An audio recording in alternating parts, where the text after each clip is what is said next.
أعوذ بالله السميع العليم من الشيطان الرجيم. بسم الله الرحمن الرحيم. السلام عليكم ورحمة الله وبركاته. Waalaikumsalam. الحمد لله الحمد لله الذي أرسل رسوله بالهدى ودين الحق ليظهره على الدين كله وكفى بالله شهيدا. أشهد أن لا إله إلا الله وحده لا شريك له وأشهد أن محمدا عبده ورسوله.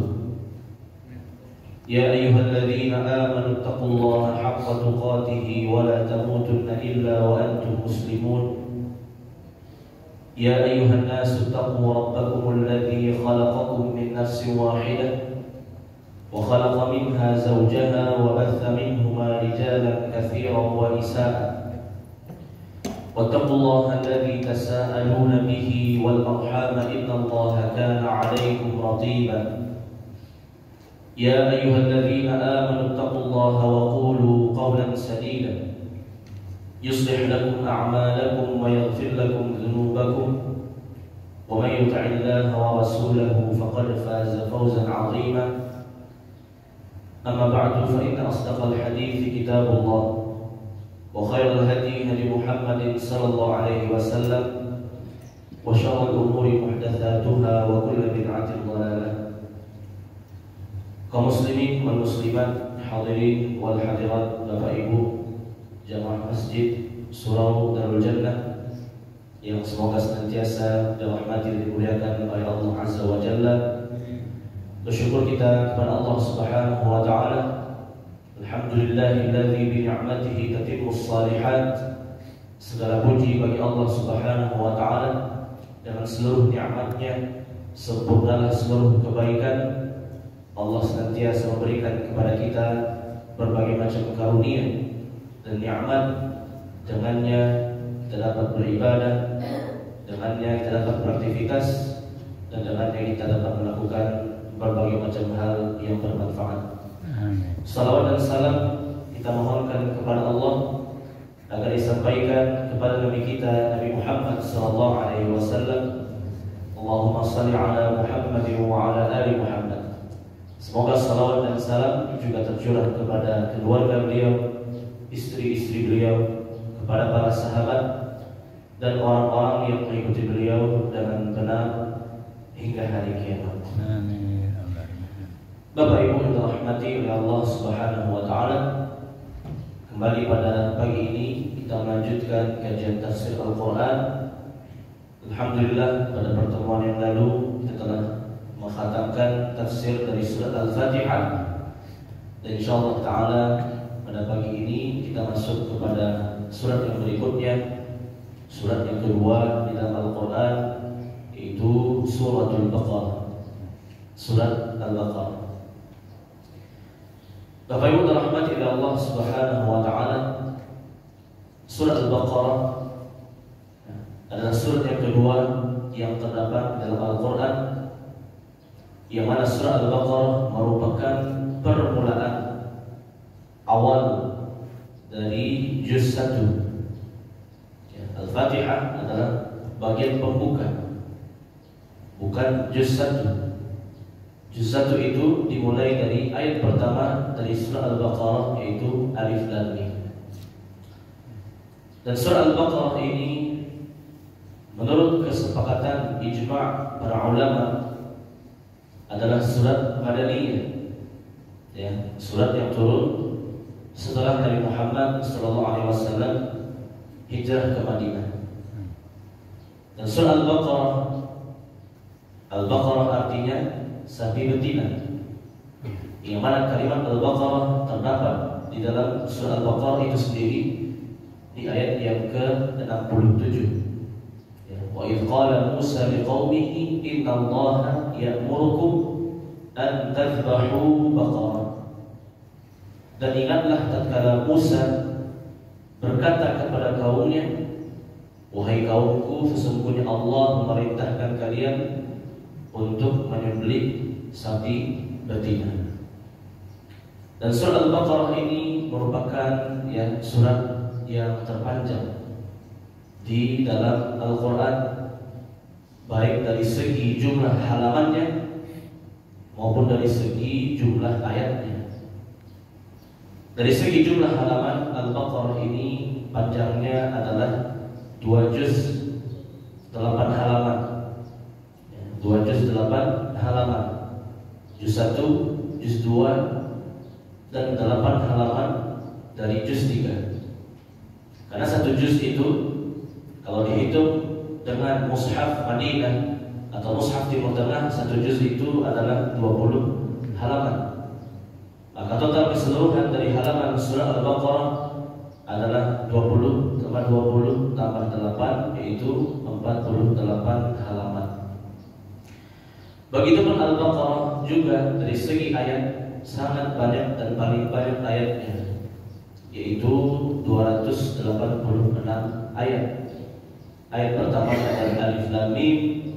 Ayat yang terakhirnya adalah La yukallifullahu nafsan illa wus'aha, dan seterusnya sampai akhir ayat Wansurna 'alal qaumil kafir. Bapak Ibu dirahmati oleh Allah Azza wa Jalla, begitupun Al-Baqarah ini memiliki beberapa fadilah, memiliki beberapa keutamaan khusus yang tidak dimiliki oleh surat-surat yang lainnya.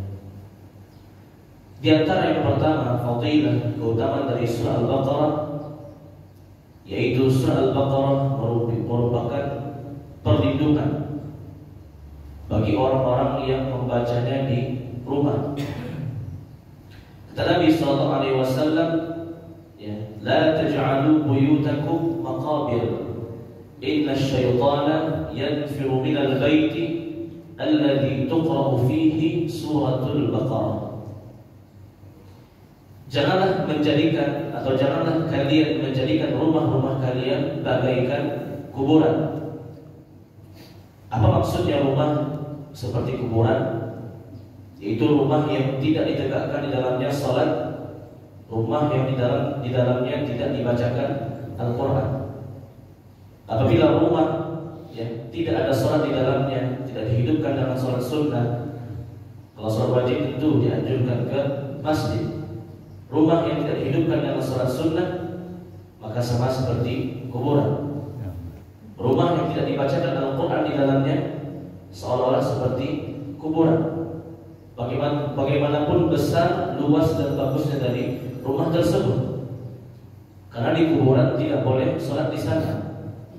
Karena di kuburan kita tidak boleh membaca Al-Quran. Apabila sebuah rumah tidak ada sholatnya, tidak ada Al-Qurannya, maka sama seperti kuburan. Inna syaitana yanfiru minal baiti alladhi tuqra'u fihi suratul Baqarah. Kata Nabi sallallahu alaihi wasallam, sesungguhnya syaitan akan lari dari rumah yang dibacakan di dalamnya surat Al-Baqarah. Ini keutamaan yang pertama dari surat Al-Baqarah. Al-Baqarah dengan izin Allah akan melindungi rumah dari gangguan-gangguan dan tipu daya syaitan. Berapa ayat yang harus dibaca? Kalau bisa semuanya diwiridkan setiap hari, membaca Al-Baqarah dari 1 sampai 286 kalau bisa. Namun kalau tidak, para ulama menyebutkan sebuah kaidah fikih, ma la yudraku kulluhu la yudraku julluhu.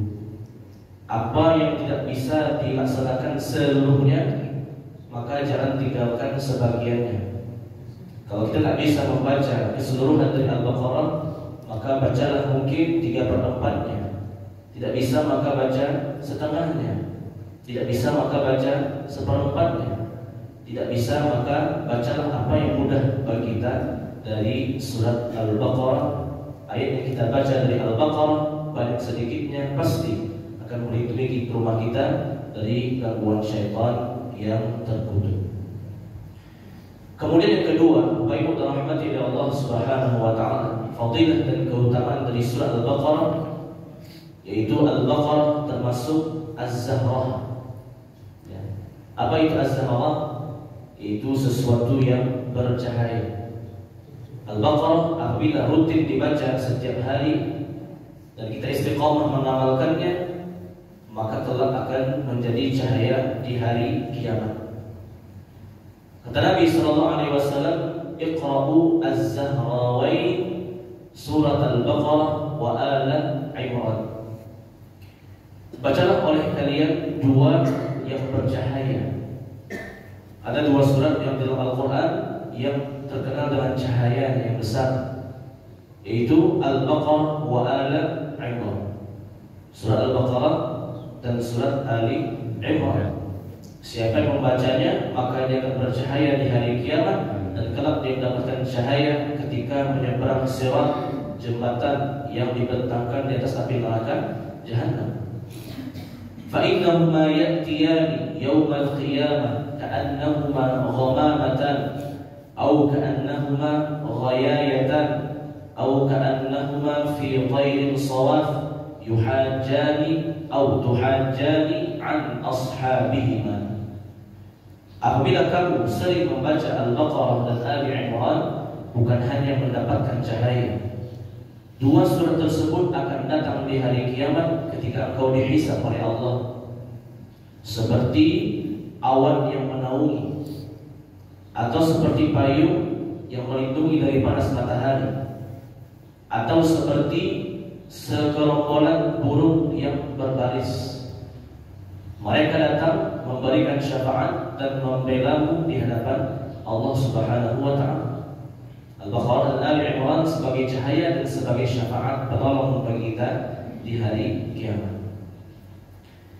Yang ketiga, fadilah, keutamaan dari surah Al-Baqarah, yaitu sebagai pengobatan ruqyah dan sebagai penangkal dari gangguan sihir. Nabi sallallahu alaihi wasallam, "Iqra'u surat Al-Baqarah fa inna akhdaha barakah wa tarkaha hasrah wa la yastati'uha al-batalah." Bacalah oleh kalian surat Al-Baqarah, karena surat Al-Baqarah membacanya adalah sebuah keberkahan, meninggalkannya adalah sebuah kerugian, dan para tukang sihir tidak bisa mengganggu orang-orang yang membaca surat Al-Baqarah. Ini sedikit muqaddimah pembukaan dari surah Al-Baqarah. Surah Al-Baqarah surat yang kedua. Al-Baqarah adalah sapi betina, diambil dari kalimat yang terdapat dalam surah Al-Baqarah itu sendiri, ayat ke-67. Al-Baqarah merupakan surat Madaniyah, turun ketika Nabi setelah hijrah ke kota Madinah. Surat yang terpanjang baik dari segi halaman maupun dari segi jumlah ayatnya. Dan Al-Baqarah memiliki 3 keutamaan: perlindungan dari syaitan sebagai cahaya dan syafaat di hari kiamat, sekaligus menangkal sihir dan gangguan jin. Apa yang dirahmati oleh Allah Azza wa Jalla, kita masuk kepada ayat yang pertama, di mana Allah Subhanahu wa taala berfirman setelah kalimat ta'awudz, a'udzu billahi minasyaitonir rajim, dan kalimat basmalah, bismillahirrahmanirrahim, alif lam mim. Alif lam mim. Alif lam mim merupakan salah satu contoh dari kalimat-kalimat yang hanya Allah yang mengetahui maknanya. Dari dalam Al-Quran Allah menurunkan huruf-huruf seperti ini yang disebut dengan huruf muqatta'ah, huruf yang terpotong-potong, huruf yang terpisah-pisah. Bukan hanya alif lam mim, tapi juga ada alif lam mim ra, alif lam mim sad, alif lam ra, ya, kaf ha ya ain sad, sad taha, ya, yasin, qaf, ya, banyak sekali jenis-jenisnya. Ini semua disebut dengan huruf muqatta'ah. Huruf muqatta'ah adalah huruf yang terpisah-pisah penyebutannya, tidak ada barisnya, sehingga disebut dengan asal hurufnya alif lam mim, alif lam ra, kaf ha ya ain sad, dan lain sebagainya.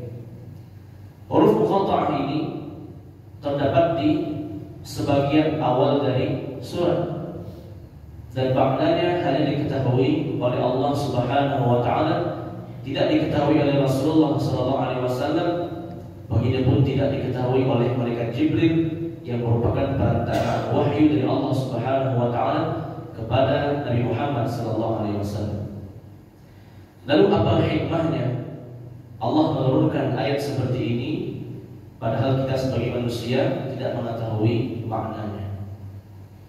Maka hikmah dari turunnya ayat-ayat seperti ini, Alif Lam Mim dan lain sebagainya, adalah sebagai pancingan agar orang-orang kafir Quraisy, orang-orang musyrik jahiliyah mau mendengarkan Al-Quran. Sebagaimana kita ketahui, Al-Quran bilisanin Arabiyyin mubin. Al-Quran turun dengan bahasa Arab yang resmi, turun dengan bahasa Arab yang jelas. Al-Quran turun di Jazirah Arab, turun kepada pertama kalinya kepada orang-orang Arab, ya, dengan bahasa mereka sendiri, ya. Dan mereka orang-orang Arab di zaman itu, mereka rata-rata asy'ara, orang-orang yang pandai bersyair, para pujangga, orang-orang yang pandai berpuisi, yang pandai bersajak. Mereka menggunakan bahasa dengan bahasa yang sastra, bukan cuma bahasa yang formal. Maka Al-Quran juga turun dengan bahasa mereka, bahasa yang indah. Dan Allah menyebutkan sebagian huruf ayat Al-Quran tanpa makna, agar mereka mau mentadabburi, mau mendengarkan Al-Quran. Dulu Rasulullah SAW ketika menyampaikan Al-Quran kepada umatnya, itu dihalang-halangi oleh orang kafir. Allah berfirman, wa qala alladziina kafaru la tasma'u li hadzal Qur'an walghaw fihi la'allakum taghlibun. Ya, orang-orang kafir dulu jahiliyah mengatakan, janganlah kalian mendengarkan Al-Quran, dan pergilah kamu ketika Muhammad membaca Al-Quran, agar kalian mendapat kemenangan melawan Muhammad. Ya, dihalang-halangi Rasul ketika membaca Al-Quran. Berbeda dengan zaman sekarang, kita bebas, ya, membaca Al-Quran dimanapun kapanpun. Dulu Nabi dihalangi. Ketika Nabi membaca Al-Quran, dilempar dengan batu. Ketika Nabi membaca Al-Quran, Nabi dipukul kepalanya dari belakang.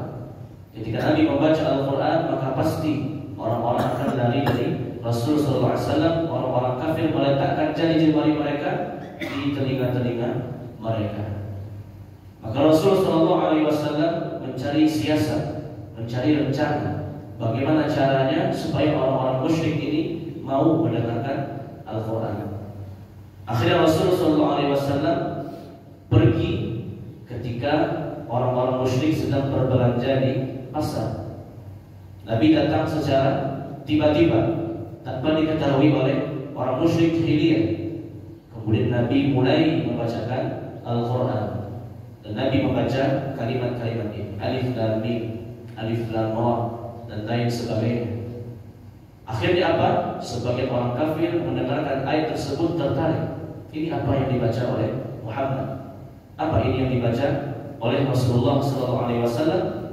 Lalu Nabi melanjutkan, Dzalikal kitabu la raiba fihi hudan lil muttaqin. Wahai orang-orang kafir, ini adalah Al-Quran, bukan buatanku, dari Allah Subhanahu wa Ta'ala. Tidak ada keraguan baginya, padanya petunjuk bagi orang-orang yang bertakwa. Jadi itu kisahnya, sebab turunnya. Kenapa Allah turunkan ayat ini? Sebagai pemancing bagi orang-orang kafir agar mau mendengarkan dan mempelajari Al-Quran. Dan terkait Alif Lam ini, Rasul SAW memberikan permisalan kepada kita dalam sebuah hadisnya. Man qara'a harfan min kitabillah falahu bihi hasanah wal hasanatu bi 'ashri amsalha. La aqulu lakum alif lam mim harfun, walakin alifun harfun wa lamun harfun wa mimun harfun. Barang siapa yang membaca satu huruf dari Al-Quran, maka dia berhak mendapatkan satu pahala, dan setiap satu pahala akan dikalikan 10 kali lipat. Aku tidak mengatakan kepada kalian Alif Lam Mim satu huruf, akan tetapi Alif satu huruf, Lam satu huruf, dan Mim satu huruf. Apabila seseorang membaca Alif Lam Mim saja, maka dia sudah membaca 3 huruf. Setiap satu hurufnya minimal dikali 10. Bila dia membaca Alif Lam Mim saja, Masya Allah, dia sudah mendapatkan 30 pahala dari Allah Subhanahu wa taala, dan Allah melipat gandakan lebih daripada itu bagi siapa saja yang lebih khusyuk, lebih ikhlas, dan lebih mentadabburi Al-Qur'anul Karim. Bapak Ibu yang dirahmati dan dimuliakan oleh Allah Azza wa Jalla. Lalu Allah Subhanahu wa taala berfirman di ayat yang kedua, "Dzalikal kitabu la raiba fihi hudan lil muttaqin." Dzalikal kitab, itu adalah kitab, yaitu Al-Qur'anul Karim. Kitab ini, kitab Al-Qur'an ini, la raiba fihi, tidak ada keraguan di dalamnya. Apa yang dimaksud dengan la raiba fi, yang tidak ada keraguan di dalamnya? Terdapat dua tafsir pada kalimat ini, la raiba fi, tidak ada keraguan yang di dalamnya. Yang pertama adalah la raiba fi, yaitu Al-Qur'an tidak ada keraguan bahwasanya betul-betul turun dari Allah Subhanahu wa taala, bukan buatan Nabi Muhammad sallallahu alaihi wasallam, bukan karangannya para sahabat Nabi radhiyallahu anhu. Dzalikal kitab la raiba fi, ini adalah Al-Qur'an yang tidak diragukan lagi turun dari Allah Subhanahu wa taala. Yang mana Al-Qur'an turun sebanyak dua fase. Fase yang pertama dari Lauhul Mahfuz turun ke langit dunia. Fase yang kedua dari langit dunia kepada Rasulullah sallallahu alaihi wasallam. Adapun fase yang pertama dari Lauhul Mahfuz ke langit dunia, langit pertama. Dunia artinya yang paling rendah. Langit itu ada 7 lapis. Lapisan paling rendahnya adalah lapisan yang pertama. Langit yang kita lihat ini, wa zayyana as-samaa'a ad-dunya bimasabiha wa hifdha. Kami menghias langit dunia dengan bulan dan bintang-bintang. Ya. Turunnya Al-Qur'an dari Lauhul Mahfuz ke langit dunia turun sekaligus, turun pada malam Lailatul Qadar. Makanya Allah berfirman, "Inna anzalnahu fi Lailatul Qadar." Sungguh kami menurunkan Al-Qur'an pada malam Lailatul Qadar, yaitu fase pertama Al-Qur'an turun dari Lauhul Mahfuz sekaligus turun ke langit dunia. Inna anzalnahu fi lailatin mubarakah, inna kunna munzilin. Sesungguhnya kami menurunkan Al-Qur'an pada malam yang berkah, Lailatul Qadar, yang lebih baik dari 1000 bulan. Sungguh kami yang betul-betul menurunkan Al-Qur'an ke langit dunia tersebut. Lalu kemudian fase yang kedua dari langit dunia kepada Nabi Muhammad SAW.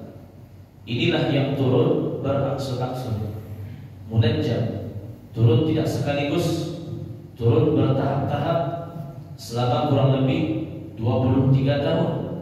13 tahun turun di kota Makkah dan 10 tahun turun di kota Madinah melalui perantaraan malaikat Jibril alaihi salam. Jadi dzalikal kitab la raiba fi, tidak diragukan lagi Al-Qur'an turun langsung dari Allah Subhanahu wa taala kepada Nabi Muhammad sallallahu alaihi wasallam sebanyak 2 tahap yang telah kita jelaskan. Begitu makna dari kalimat la raiba fi, yang tidak ada keraguan di dalamnya, yaitu maksudnya seluruh Al-Qur'an adalah al-haqq, kebenaran dari Allah Subhanahu wa taala. Tidak boleh kita syak dan ragu dengan Al-Qur'an meskipun satu huruf pun. Allah berfirman, al-haqqu min rabbika fala takunanna minal mumtarin. Kebenaran itu datang dari Tuhanmu, maka janganlah kamu menjadi orang-orang yang ragu. Siapa saja yang ragu dengan kebenaran Al-Qur'an, siapa saja yang ragu dengan keaslian Al-Qur'an, meskipun satu ayat, meskipun satu huruf, maka dia kufur, keluar dari Islam. A'udzubillahi min dzalik. Satu huruf saja, satu ayat saja dari Al-Qur'an yang dia ingkari, dia tidak percaya, maka sama dengan dia mengingkari keseluruhan dari Al-Qur'an. Tidak percaya saja, maka dia telah keluar dari Islam. Apalagi ada orang yang mengatakan Al-Qur'an ya tidak sesuai dengan zaman, tidak relevan dengan perkembangan teknologi dan modern dan lain sebagainya. Na'udzubillah, ini perkataan-perkataan yang mengingkari Al-Quran. Mengingkari satu ayat saja dari Al-Quran, maka mengingkari keseluruhan dari Al-Quran. Apalagi dia mengingkari keseluruhan dari Al-Quran. La raiba fi. Al-Quran tidak diragukan lagi, turun dari Allah Subhanahu wa taala. Al-Quran pun tidak boleh kita ragu-ragui kebenarannya. Karena memang hanya Al-Quran kitab yang akan Allah jaga sampai akhir zaman. Inna nahnu nazzalna dzikra wa inna lahu lahafizun.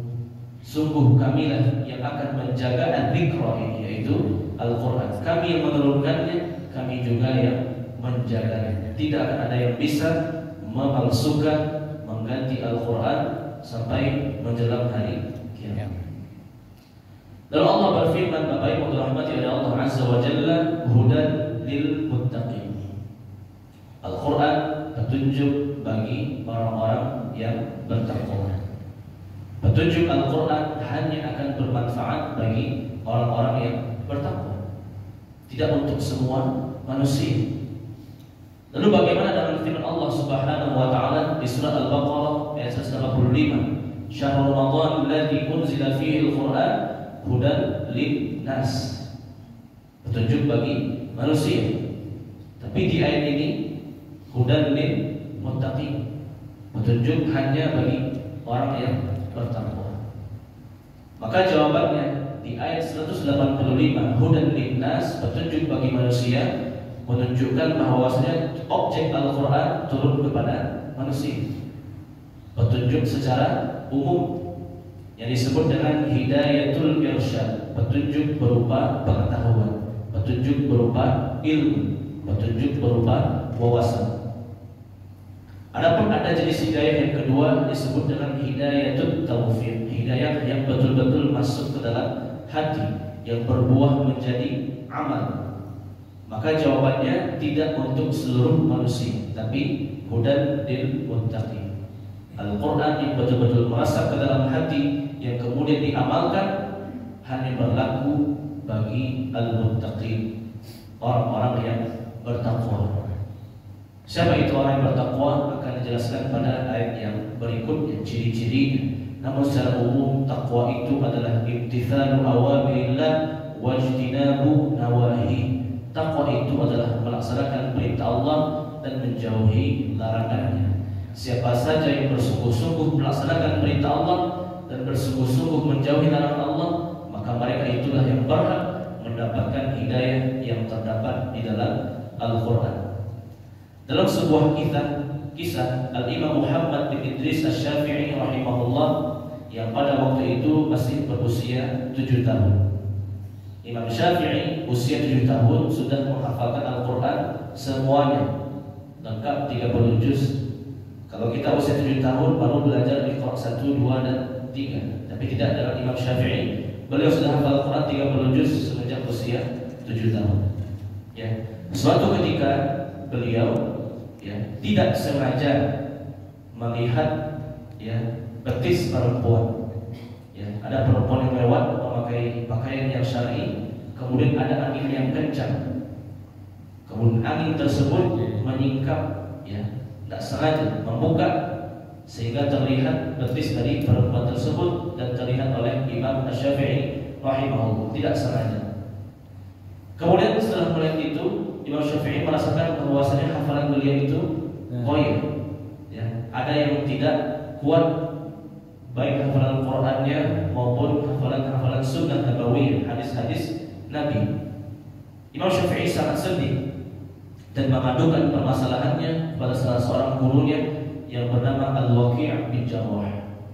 Wahai Waqi', guruku, diceritakan tadi aku tidak sengaja melihat betis perempuan karena tadi ada angin kencang yang berhembus. Kemudian aku merasakan hafalan-hafalanku itu ada yang hilang, ada yang tidak kuat. Maka Waqi' bin Jarrah mengatakan, "I'lam anna al-'ilma nurun wa la yuhda lil 'asi." Ketahuilah wahai Syafi'i kecil, sesungguhnya ilmu Allah itu adalah cahaya. Al-Quran merupakan cahaya Sunnah-sunnah Nabi merupakan cahaya, dan cahaya tersebut tidak akan Allah berikan kepada orang-orang yang bermaksiat. Orang yang bermaksiat, yang melanggar larangan Allah Subhanahu wa taala, maka dia akan sulit mempelajari Al-Qur'an. Dia akan sulit mempelajari agama karena dosa-dosa tersebut menghalanginya dari hidayah dan petunjuk dari Allah Subhanahu wa taala. Namun orang-orang yang bertakwa, yang beribadah kepada Allah, yang menjaga dirinya dari larangan Allah, maka semakin dia bertakwa, semakin dekat dia dengan Al-Qur'an, semakin mudah dia mempelajari Al-Qur'an. Di akhir Al-Baqarah 282 Allah berfirman, "Wattaqullah wa yu'allimukumullah."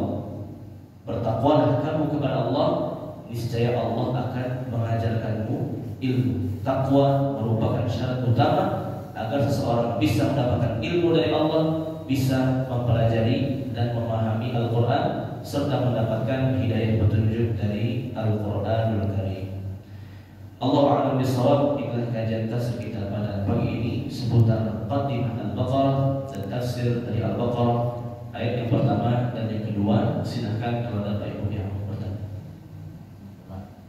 Silakan.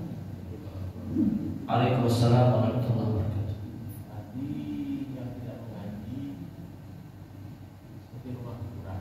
Iya. Dari kuburan tidak boleh ngaji. Iya. Sholat. Pas. Awak mau tanya, dia tanya.